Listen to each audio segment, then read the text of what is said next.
everybody, it's Lurgs. Welcome to my channel. I'm here to save you time and money. And today it's how to remove the SIM card on your iPhone. Now for this, all you're going to need is a bent paper clip or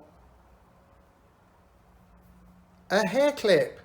Now the reason you might want to do this is if you've changed to a new carrier or you've got a problem with your SIM and you just want to pop it out and just pop it back in again. This is the iPhone here, and there's a link above now about how to transfer voice memos from your iPhone to your computer or laptop. Now what you do is just flip it over, and on the right hand side here, this is where the SIM card is here.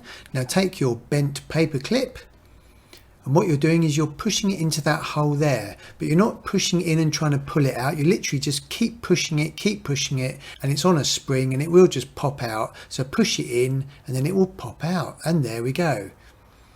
Now remove the paper clip. You can get your fingers on it now and just remove the SIM card. On this iPhone, it's a Nano Sim Card, and there's a link above now about how to transfer everything from an old iPhone to a brand new iPhone, so it's identical using the iCloud. And you can just pop it out with your fingers. There we go. And then take your new SIM card if you've got a new SIM card, and it can only go in one way. You've got the curved edge on the top right hand corner there.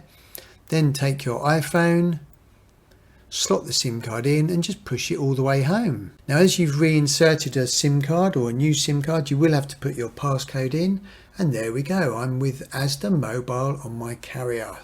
If you would like more how-tos on how to save you time and money, then please press the subscribe button down here. I really do appreciate you visiting my channel, everyone. If you'd like to select any other videos around here, that would be really cool. And be sure to hit that bell notification tab.